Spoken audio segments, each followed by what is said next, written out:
जी नाज़रीन, आप जुड़ चुके हैं हंसता बसता पाकिस्तान टीवी इंटरनेशनल के साथ, और आज फिर हमारे साथ माहिर कानून मोहतरम परवेज साहब हैं, और इसी तरह सियासत के ऊपर भी उनकी गहरी नजर होती है, और उनके साथ राब्ता करेंगे और उनसे पूछेंगे कि जो अभी रूस का दौरा है वज़ीर-ए-आज़म पाकिस्तान का, ये काफी अहमियत रखता है। इसके अलावा जो स्ट्रीट क्राइम फिर एक दफा जो कराची में बहुत बढ़ गया है, रोजमर्रा जो जराइम, इसके बारे में क्या सूरत हाल है। अगर हमारे पास टाइम हुआ तो हम करारुल हसन के बारे में भी थोड़ी सी बातचीत करेंगे इनसे, इसलिए कि इनके जो प्रोग्राम है वो दुनिया बड़े शौक से सुनती है। कल का प्रोग्राम भी अपलोड किया था, बहुत ही दुनिया ने मुबारकबादें भी दी हैं और जिस चीज का भी बताया कि हमें प्रोग्राम सुनने का बहुत मजा आता है। चले आपको लेके चलते हैं जर्मनी में मोहतरम परवेज साहब के साथ। अस्सलाम वालेकुम रहमतुल्लाह। जी वालेकुम सलाम। जी सर, क्या हाल है आपका? जी अल्हम्दुलिल्लाह। अच्छा, एक तो जो वज़ीर पाकिस्तान इमरान खान साहब का दौरा है रूस का, वो बड़ी अहमियत रखता है खित्ते में, उसके बारे में थोड़ी सी तफसीलात बताएं। क्या आने वाले दिनों में क्या फवायद हो सकते हैं, या क्या सूरत हाल? जी जी बात ये है कि पाकिस्तान के वजीर आजम जनाब इमरान खान 23 फरवरी को रूस के दौरे पे जा रहे हैं, और चीन के बाद ये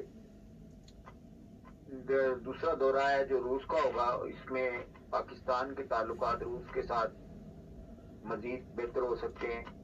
ये दौरा बड़ी अहमियत का हामिल है। 23 साल के बाद ये किसी पाकिस्तानी सरबराह का दौरा है, और यकीनन ये गेम चेंजर साबित होगा। असल में मैं बात करना चाह रहा था कराची के और सूबा सिंध के हालात के बारे में। जी तो सिंध में देखे, पाकिस्तान में जो सूरत हाल है वो बड़ी अफसोसनाक है इस वक्त, और जराइम की शरह में दिन ब दिन इजाफा हो रहा है, खास तौर पे सूबा सिंध और उसमें भी कराची, जो कि किसी जमाने में रोशनियों का शहर कहलाता था, मुल्क का दारुल खिलाफा भी था उस वक्त, बल्कि दारुल हुकूमत कहना चाहिए।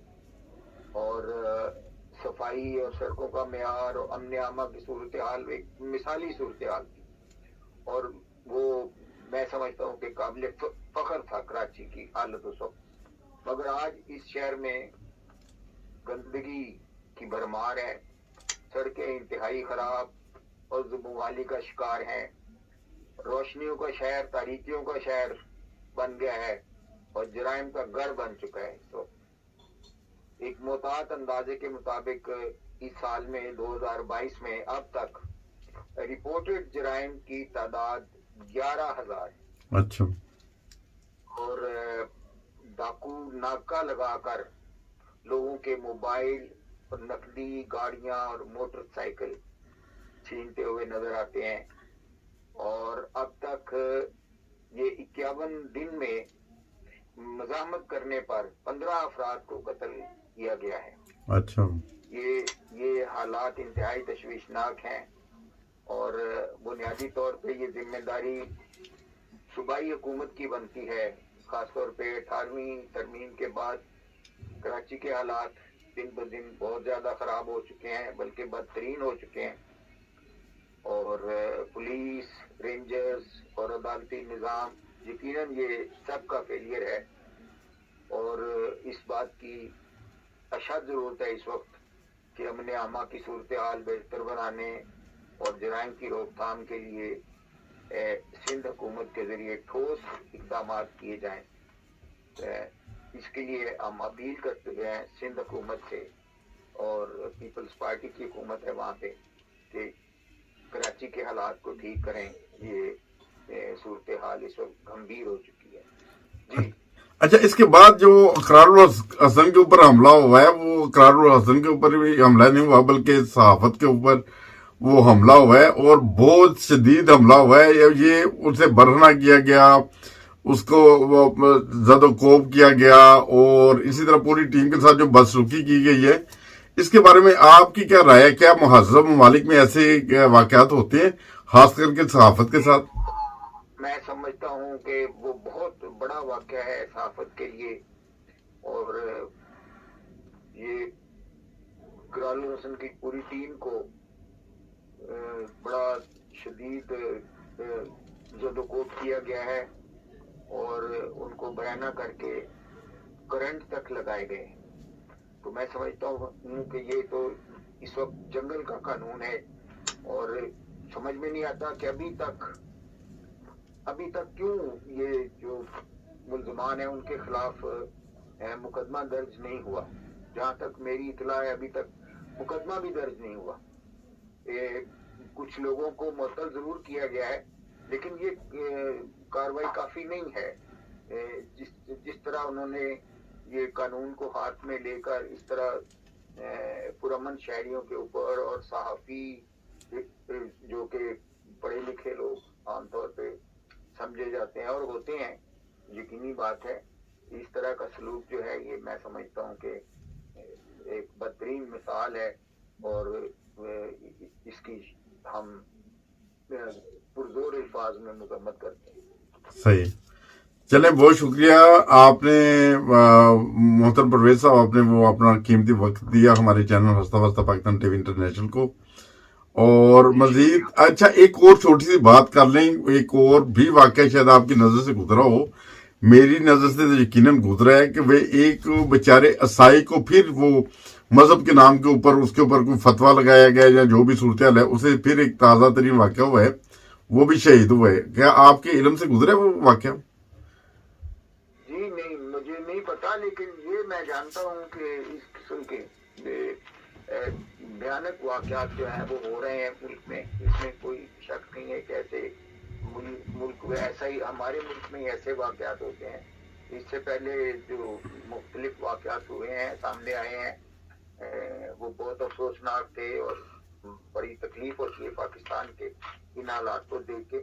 और हो सकता है वो ऐसा कोई वाकया हो, लेकिन मेरी नजर से अच्छा वो मैं चले खुद ही शेयर कर देता हूँ दोस्तों के साथ, मैं कोट कर देता हूँ। वाकया इस तरह हुआ है, कोई वो बेचारे के ऊपर इसी तरह ही वो मजहब के नाम के ऊपर उससे जदोकोब किया गया, मार दिया गया। जवान औलाद थी, जवान वो बाप का मतलब एक जो अकलौती औलाद थी ना, उसकी बहनें, उसके भाई, बड़े वो उनके वो दर्दनाक मनाजिर थे। जब भी फिर तीसरा चौथा वाकया हुआ है बहुत थोड़े दिनों के अंदर ना, पहले तो एक वो मासूम बेचारा जो पागल था उसके ऊपर वो तौहीन कुरान का फतवा लगा के उसे कत्ल किया गया। फिर उससे कुछ देर पहले वो जैसा कि आप जानते हैं कि वो फैक्ट्री मुलाजिम के ऊपर जो वो फतवा लगाया गया था श्रीलंकन, उसके भी मेरा अभी तक कातलों को सजा तो नहीं हुई है। ये अदालतों में इतनी लंबा केस क्यों चलाते हैं? जब एक इंसान इंसानियत का कत्ल करता है, इंसानों को कत्ल करता है, आप भी कानून से आपका ताल्लुक है, आप भी वकालत से आपका ताल्लुक था, तो ये मुझे सिर्फ ये बताएं परवेज भाई कि ये क्या मसला, क्या क्यों इतने केस को लमका देते हैं? जब एक बंदा दरिंदगी करता है, सरेआम वो बंदे को कत्ल करता है ना, आग लगा देते हैं, उनकी सजाएं क्यों इतनी देर के बाद वो होती हैं, फिर बाद में पता नहीं माफिया भी उनको हो जाती हैं? देखिए जी, वो तो एक लंबी कहानी है जो हमने छेड़ दी, तो बहुत सा आपका टाइम उसमें चाहिए उसके लिए। लेकिन ये बात सच है कि जब से ये कानून बना है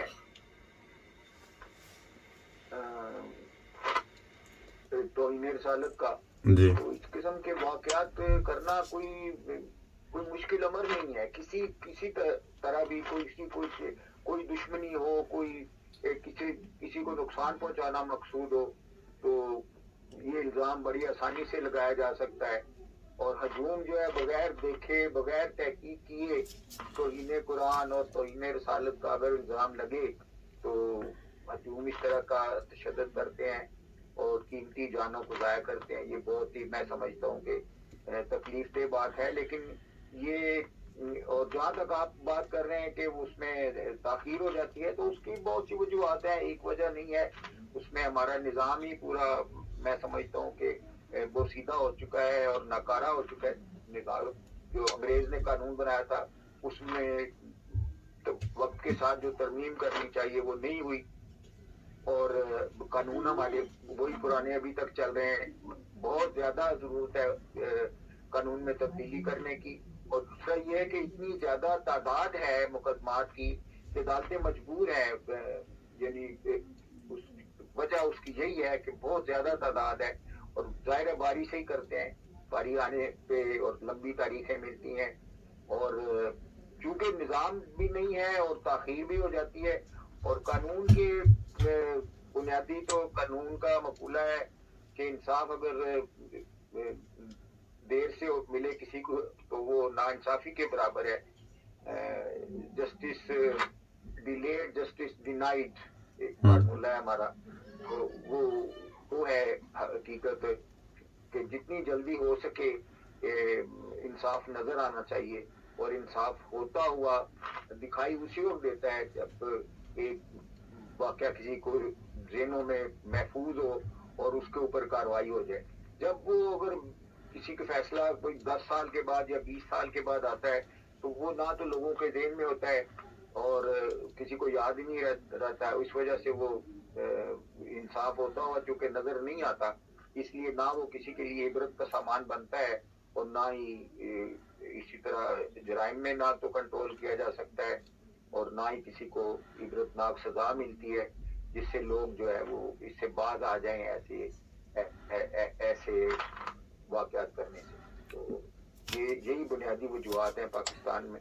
تو ایک تو بات یہی ہے بنیادی جو سمجھنے کی ہے کہ یہ آوے کا آوائی بگڑا ہوا ہے، نہ قانون ٹھیک ہے، نہ عدالتیں ٹھیک ہے، نہ پولیس ٹھیک ہے، اور نہ ہی عوام ٹھیک ہے. تو جب سارے عناصر جو ہے اس طرح ہوں گے، یہ سمجھیں کہ پاکستان ہی ایسی دھرتی ہے جہاں پہ اتفاق سے جو سارے عناصر ہیں وہ شروع سے لے کے آخر تک وہ اس طرح کے ہیں، ناکارہ ہیں کہ انصاف کی نا امید کی جا سکتی ہے. ایک ہی صورت ہے کہ یہ نظام جو ہے پورا پہلے آئین کو تبدیل کیا جائے، آئین کو درست کیا جائے، اس کے بعد قانون میں تبدیلیاں کی جائیں، اور اس کے بعد جو 4 حصے ہیں ملک کے، 4 پائے ہیں، وہ سر جوڑ کے بیٹھیں اور سارے عناصر کوشش کریں جرائم کو روکنے کی. اور وہ اسی طرح ہو سکتا ہے انصاف کا دور دورہ کہ جب یہ فیصلہ کر لیا جائے کہ ایک تو سچ بولیں گے قومی لحاظ سے پورا ملک، پورے عوام، پورے لوگ، ہر قسم کے بڑے چھوٹے برابر ہو جائیں اور انصاف کی بات کریں، سچ کا بول بالا ہو، تو پھر ہی یہ انصاف ہو سکتا ہے. انصاف اور سچ اصل میں ایک ہی چیز کے 2 نام ہیں. تو جب تک سچ نہیں بولنے کا نظام ہمارے ملک میں ہوگا، انصاف نہیں ہوگا، اور جب انصاف نہیں ہوگا تو ظاہر ہے کہ کوئی کسی قوم کی ترقی نہیں ہو سکتی. تو ترقی کے راستے میں یہی چیزیں حائل ہیں. ہم دنیا سے بہت پیچھے اسی لیے رہ گئے ہیں کہ ہمارے پاس نہ انصاف ہے اور نہ ہی ہم سچ بولنے کی طاقت رکھتے ہیں. ہم معذور ہیں، ہم سچ نہیں بول سکتے. بہت شکریہ، آپ نے بہت زبردست اس کا سارا تبصرہ کیا ہے حالات کا، اور یقیناً ناظرین کو بہت پسند آتا ہے آپ کا تبصرہ، آئندہ پسند آئے گا. اور بہت شکریہ، جزاک اللہ، آپ نے ٹائم دیا. اور اسی طرح جڑے رہیں ہنستا وستا پاکستان ٹی وی انٹرنیشنل کے ساتھ مزید انفارمیشن کے لیے، اور اپنی قیمتی رائے سے ہمیں ضرور واضح کیا رہے کہ آپ کو ہمارے پروگرام کیسے لگتے ہیں. کچھ لوگ تو ٹیلی فون کر لیتے ہیں، بتاتے ہیں بہت اچھے پروگرام ہوتے ہیں. آپ بھی اپنی قیمتی رائے ہمیں فون کر کے بتا سکتے ہیں، کمنٹ سے بتا سکتے ہیں، اور اسی طرح جڑے رہیں ہنستا وستا پاکستان ٹی وی انٹرنیشنل کے ساتھ.